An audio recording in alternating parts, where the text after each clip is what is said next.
nebe iragile ngira me forora Deme baba ninga fala nebe iragile ngira me forora Imuti mirio kui mede irame kafera Imuti fefe surude irame kafera.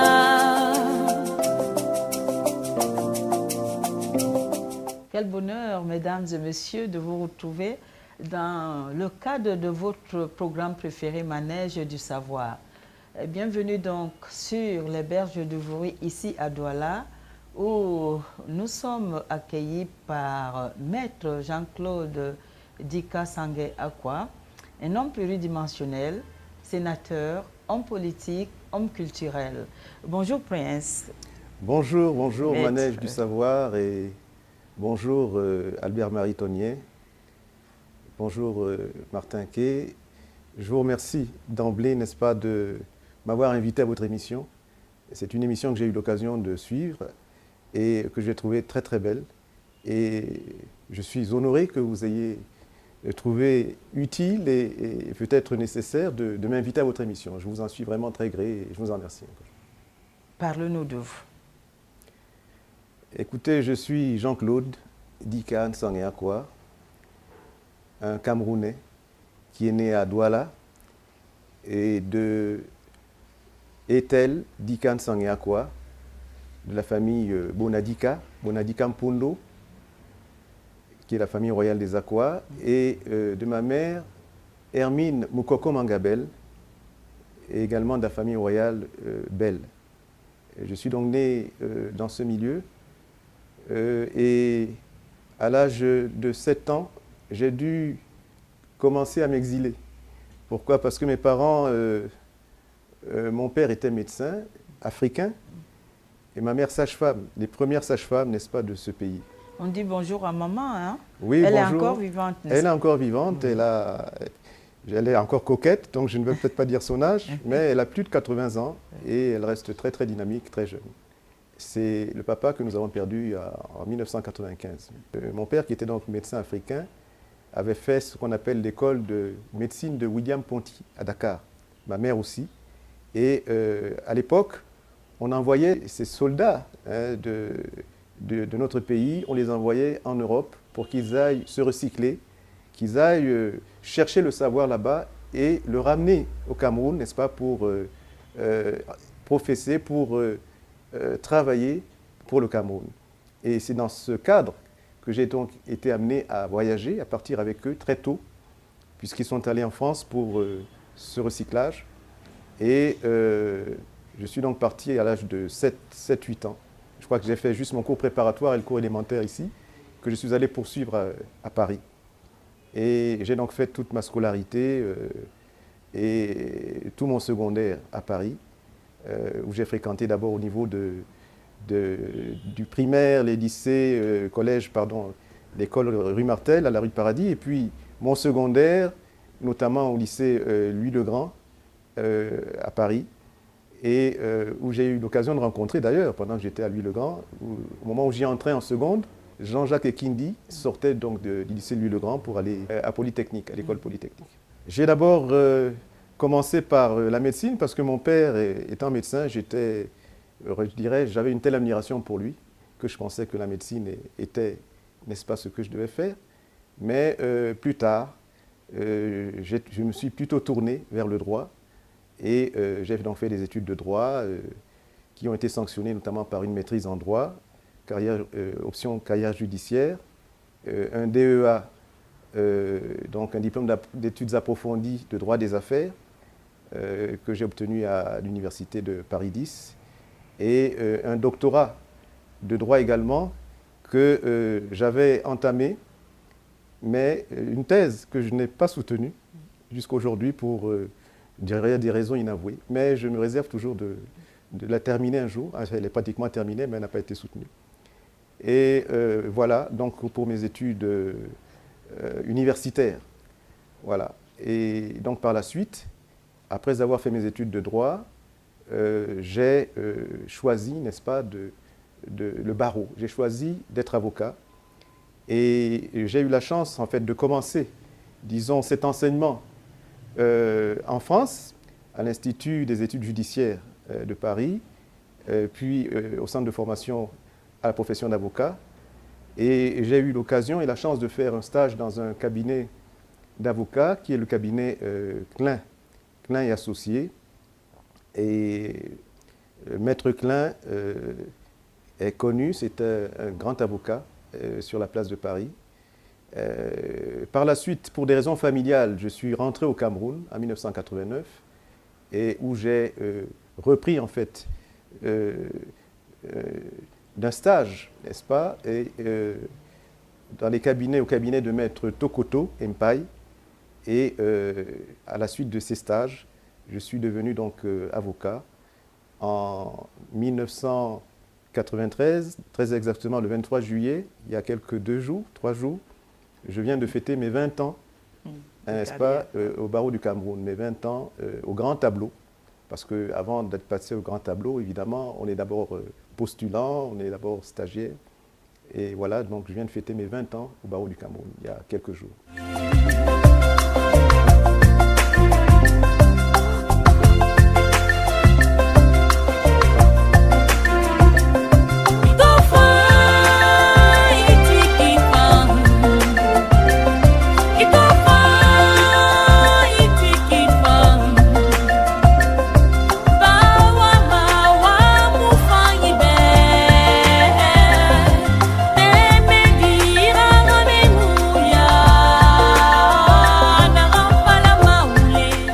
Comment se porte le barreau? Nous gardons espoir que dans un cadre général où nous voulons aller à l'émergence, que cette émergence apparaisse également au barreau. Mais nous devons saluer les efforts qui sont faits, notamment par le Conseil de l'ordre actuel, et pour que le barreau devienne ce corps d'élite qu'il était. Vous savez, le barreau a été dans le monde entier, pas seulement au Cameroun, mais à l'origine, n'est-ce pas, de grandes transformations.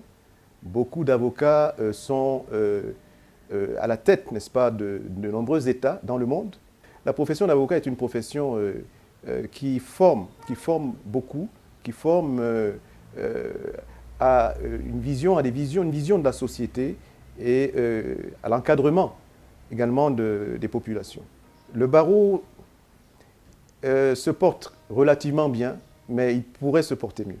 Quelle relation avez-vous avec les magistrats? Nous nous retrouvons donc par la suite, après nos formations et nos stages respectifs, devant les prétoires. Et le magistrat, n'est-ce pas, a 2 casquettes, parce qu'il y a le magistrat du siège et le magistrat du parquet. Et le magistrat du siège est celui qui rend les décisions, n'est-ce pas? Le magistrat du parquet est celui qui défend d'abord la société, qui défend la société. Et l'avocat en face est ce qu'on appelle un auxiliaire de justice, mais il a un rôle très important. Il a un rôle très important parce qu'il détient une grande partie du savoir juridique et son apport est important dans le procès. Il faut donc que les rapports entre magistrats et avocats soient des rapports de courtoisie. Et cela a été le cas à un moment dans l'histoire, n'est-ce pas, des relations entre magistrats et avocats, où il se tenait régulièrement, notamment à la Cour d'appel du littoral, des réunions de concertation entre les avocats et les magistrats. Et ces réunions avaient pour rôle, n'est-ce pas, de voir les problèmes, n'est-ce pas, qui pouvaient surgir, n'est-ce pas, dans la gestion quotidienne, n'est-ce pas, de la justice et faire en sorte que les choses, n'est-ce pas, se passent de manière harmonieuse. Aujourd'hui, nous sommes un petit peu interpellés parce que si ces relations existent toujours, ces contacts se font plus rares. Et mon souhait, notre souhait à beaucoup de nos confrères est que ces contacts reprennent pour que l'avocat puisse donner sa contribution, n'est-ce pas, dans la bonne marche de la justice et dans la bonne marche de l'administration de la justice en général. Mais il semble que vous êtes sénateur aussi. Je suis effectivement sénateur, je suis sénateur suppléant du littoral, de la région du littoral, et je saisis l'occasion qui m'est donnée aujourd'hui pour remercier notre président national, le président de la République, son Excellence Paul Biya, de m'avoir fait l'honneur et la confiance de me porter sénateur. Et par cela, donc, de m'imprimer, n'est-ce pas, dans la marche, dans l'histoire du Cameroun. Nous savons que le Sénat est une institution fondamentale qui était attendue depuis très longtemps. Et je voudrais donc lui dire vraiment merci et lui dire que je ferai de mon mieux pour que là où je suis, je puisse apporter ma contribution à l'émergence et en proposant, dans la mesure des moyens qui me seront donnés, d'apporter ma contribution à des propositions de loi qui permettront, n'est-ce pas, d'améliorer le sort, je dirais, quotidien des Camerounais, la vie quotidienne des Camerounais, dans des domaines aussi sensibles que la santé, dans l'éducation, tout ce qui concerne la vie de nos populations. Et là où je me trouve, je suis près des populations à travers justement mes diverses casquettes et je pense être spécifiquement près des populations autour desquelles je vis pour sentir les messages, n'est-ce pas, de ces populations, pour comprendre leurs difficultés, leurs préoccupations et les transformer, contribuer à les transformer, à transformer ces soucis, n'est-ce pas, par des lois qui peuvent permettre que demain, nous puissions vivre les uns et les autres, n'est-ce pas, dans l'harmonie et dans la concorde. Nous savons que la paix est essentielle, n'est-ce pas, dans la construction, et de faire en sorte que nos populations soient dans les meilleures conditions. Donc, c'est la contribution que je compte faire, étant suppléant, sénateur suppléant. Je profite de l'occasion également pour remercier Madame Dinbel, qui m'a fait confiance, parce que j'ai d'abord été candidat aux législatives de 2007. Je suis actif au niveau de ma base et je voudrais remercier également tous les conseillers municipaux qui m'ont fait confiance et les remercier pour nous avoir appuyés, n'est-ce pas, dans le vote qui a été celui que nous avons connu.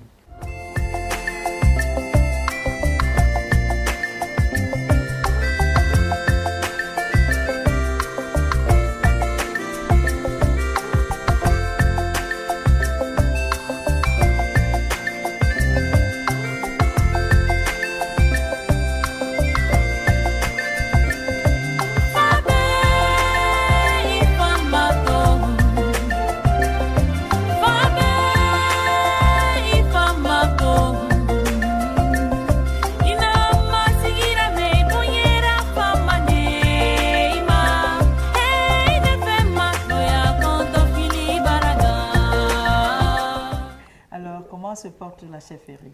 La chefferie se porte bien. La chefferie se porte bien. Comme je vous le disais, je suis issu de 2 familles royales à Douala. Et je suis issu donc de la famille royale des Akwa et en même temps de la famille royale des Bel, du canton Bel du côté de ma mère, qui est la fille de Moukoko Mangabel qui était le frère cadet de Douala Mangabel. Et mes activités au niveau de la chefferie se passent essentiellement du côté du canton Akwa, où j'ai assumé effectivement des activités importantes, et depuis le sacre de notre roi. Et notre roi nous a invités à collaborer, à travailler avec lui, à ses côtés. Et j'ai donc été le coordonnateur de la chefferie supérieure du canton Akwa pendant plus d'une dizaine d'années. Et j'ai eu l'honneur d'être également le représentant personnel de notre roi pendant ces mêmes années. Notre roi Dindika Akwa III. Et je voudrais saisir l'occasion pour le remercier de la confiance qu'il m'a fait et notamment des intérims qu'il m'a amené à gérer lors de ses absences, où j'ai eu à gérer le canton à plusieurs reprises. Cela m'a permis de me rapprocher de nos majestés, de nos rois, de nos chefs supérieurs et d'apprendre auprès d'eux, puisque je les côtoyais quotidiennement dans les affaires, n'est-ce pas, du Ngondo, dans les affaires de nos chefferies. Et je voudrais saisir l'occasion également pour les remercier pour l'encadrement qu'ils m'ont donné, eux tous. Je ne les citerai pas tous, mais vous les connaissez pour la plupart. Je reviens donc sur le roi d'Indika Akwatroa, le prince Bel, qui m'a beaucoup apporté, le chef supérieur Ekwale Saka, le chef Madiba Songé et tous les chefs Sawa d'une manière générale, que je ne peux pas tous citer ici, mais qui m'ont encadré et auprès desquels j'ai travaillé. Je citerai également le prince Mbodi, qui est aujourd'hui Gaston, Mbodi Gaston, qui est aujourd'hui le chef supérieur du canton Bassa. Prince, on a l'impression qu'aujourd'hui, les coutumes battent de l'aile, on ne parle plus d'Ouala par exemple. Qu'est-ce que les gardiens de la tradition pensent faire pour redonner les lettres de noblesse à nos traditions? Vous avez tout à fait raison d'évoquer ce cas, cette situation, parce que en réalité, notre identité, nous la tenons de notre culture. Qu'elle soit à l'ouest, qu'elle soit au sud, qu'elle soit au littoral, qu'elle soit chez les Sawa, c'est cette culture qui fait de nous ce que nous sommes. Et cette culture se perd effectivement il n'y a plus de repères. Et je crois que nos chefs doivent justement mettre l'accent là-dessus, faire en sorte que nous nous polarisions davantage sur notre identité et la faire ressortir à travers nos langues notamment, à travers tout ce qui peut apporter à notre culture. Et je pense que nos chefs en sont conscients et qu'ils vont faire un travail particulier dans ce sens. Et en regardant, bien sûr, notre jeunesse, parce que c'est notre jeunesse, n'est-ce pas, qui est porte-flambeau, n'est-ce pas, de notre culture et qui va pérenniser cette culture demain. Il est donc important que les jeunes soient intégrés, n'est-ce pas, à ce que nous faisons actuellement. Les jeunes doivent participer à tout ce qui se passe actuellement pour pouvoir recueillir cet héritage culturel et le transmettre et le perpétuer. Voilà. Oui, parfois on vous retrouve dans des associations caritatives, humanitaires, que de fois on regarde avec suspicion, les uns disant c'est avec des intérêts désavoués. Qu'est-ce que vous en dites? Alors, je voudrais d'abord parler d'une association que j'ai connue, enfin que je connais, une association d'aide d'amis, simplement. Lorsque je suis rentré d'Europe, après avoir terminé mes études, que je suis rentré au pays, j'ai été accueilli par des amis. Ces amis, des amis que je n'avais pas vus depuis 20 ans, n'est-ce pas, qui se sont réunis autour de moi pour me préparer une fête, une réception extraordinaire, et en me tenant au secret, n'est-ce pas? J'étais au secret, tout mon entourage était au courant, n'est-ce pas, de ce qui allait se passer, sauf moi. Et je l'ai découvert donc le jour de cette manifestation, le jour de cette fête, une fête extraordinaire qu'on avait préparée pour moi et qui m'a permis de retrouver des amis d'enfance. Et je pense que ce genre de choses est très important pour, je veux dire, pérenniser certaines relations, que ce soit des relations de famille, parce que nous étions réunis, mais à travers nos parents, qui eux se connaissaient déjà, et à travers ces retrouvailles, nous avons également ramené nos parents à nous. Nous avons ramené nos parents à nous et nous avons, à une occasion, invité nos parents à passer la nouvelle année avec nous. Et nous avons fait une fête extraordinaire. Donc je voudrais les remercier, ils se connaissent et grâce à eux, bon, nous sommes aujourd'hui solidaires. Et l'autre association qui est je veux dire un mouvement dont je voudrais parler essentiellement, c'est le Rotary International, qui, comme vous le dites, par certains est perçu comme quelque chose de mystérieux.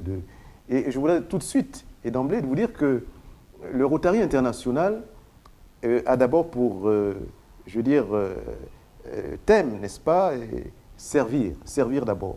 Il s'agit, n'est-ce pas, de servir nos populations. Et l'une des actions prépondérantes du Rotary International, c'est l'éradication de la poliomyélite dans le monde entier. C'est le Rotary International qui a, comment dirais-je, qui a démarré, n'est-ce pas, cette opération d'éradication de la polio et qui a été suivie, n'est-ce pas, par d'autres ONG importantes, n'est-ce pas, qui sont venues, donc l'OMS, notamment l'UNICEF, et ainsi de suite, qui se sont mises avec le Rotary international pour éradiquer la polio. Et nous avons eu une opération ici à Douala, très très importante, qui avait été initiée par Desmond Tutu, n'est-ce pas, de l'Afrique du Sud, avec le ballon de football comme centre, n'est-ce pas, de l'opération. Le ballon, on sait que le ballon de football est quelque chose mondialement, quelque chose qui rassemble, n'est-ce pas? Et ce ballon, donc, Desmond Tutu l'a signé, le premier, et il a voulu qu'on fasse circuler ce ballon partout en Afrique pour que les gens comprennent que nous devons tous contribuer à l'éradication de cette maladie qu'on appelle la polio dans le monde. Et ce ballon a été donc signé par tous les, je dirais, les responsables ou présidents de la République de 22 pays africains, ou à défaut, leur ministre de la Santé, leur ministre, bon, qui ont eu à signer ce ballon. Et le thème, c'était « Kick out polio out of Africa », c'est-à-dire que éradiquons la polio de l'Afrique et du monde entier. Donc voilà une opération importante du Rotary international. Et pour comment dirais-je, adhérer au Rotary, il ne faut pas, n'est-ce pas, avoir... on dit qu'il faut des parrains, Non, en réalité, le critère, n'est-ce pas, de recrutement, n'est-ce pas, au Rotary international, c'est la profession. Moi, je suis avocat, l'autre est cuisinier, peut-être, l'autre est, je ne sais pas, médecin, et nous nous retrouvons autour d'une idée qui est celle de servir l'humanité. Et c'est ce qui nous rassemble. Donc le critère, en fait, c'est la profession. Prince, quelques personnes et très très religieux disent, si le Seigneur ne bâtit la maison, vaine est la tâche des maçons. Qu'en pensez-vous? Je suis ancien d'église et je suis président national du groupe d'hommes baptistes de l'Union des églises baptistes du Cameroun. Je l'ai été pendant 5 ans, je termine mon mandat bientôt. Au niveau africain, je suis le représentant pour l'Afrique centrale du groupe d'hommes de la fraternité baptiste de toute l'Afrique. Et je représente donc au niveau continental également les hommes. Et je dois dire que l'Église et Dieu est au centre de tout ce que je fais, au centre de toutes mes activités. C'est pourquoi je voudrais remercier d'abord notre Seigneur, Dieu, de m'avoir donné l'opportunité d'avoir fait tout ce que j'ai pu faire dans ma vie et de me donner l'opportunité d'être aujourd'hui devant vous. Toutes mes actions, qu'elles soient politiques, qu'elles soient associatives, qu'elles soient familiales, n'est-ce pas, sont inspirées par Dieu. Voilà. Sûrement, vous remerciez également cette belle dame qui est derrière vous ou à côté de vous au quotidien pour que vous marchiez et vous soyez toujours beau comme vous êtes. Merci. Je suis effectivement marié à Patricia Dikansangeakwa. Patricia qui est bodyman, la fille du chef Esso Longo, chef bodyman, et de mère Yabassi, Madame Eidi Madden, qui était fonctionnaire au PNUD.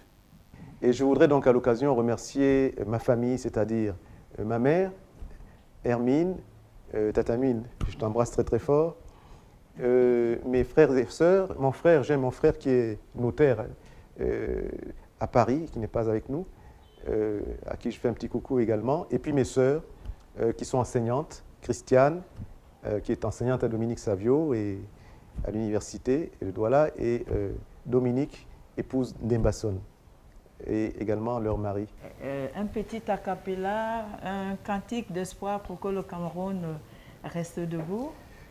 Alors je suis entre-temps, ou entre autres, chef d'orchestre du barreau du Cameroun, de l'orchestre du barreau du Cameroun, dont je suis le chef d'orchestre depuis de nombreuses années. Et puis nous avons également une amicale au Rotary où nous nous retrouvons pour faire de la musique. Et j'ai eu l'occasion de collaborer et de travailler avec des musiciens nationaux de renom comme Mekongo Président, comme Vicky Edimo, comme enfin, ils sont la bande Amanou, comme on les appelle, Joe Tongo qui m'a appris la guitare en même temps que Charles Lembé, qui ont été mes professeurs de guitare, de musique, Charles Lembey, Joe Tongo. J'ai eu l'occasion de faire un jam, comme on l'appelle, à une grande occasion, avec Jean Dikoto Mandengue et Joe Tongo d'un côté. Et j'ai eu l'opportunité également de faire la première partie d'une tournée de Memphis Slim qui était un des pionniers du blues. Donc, entre autres, voilà quelques collaborations, et je n'oublierai pas mon ami Echo Roosevelt, qui m'a beaucoup apporté également sur le plan musical. Le blanc de Kribi. Le blanc de Kribi, voilà.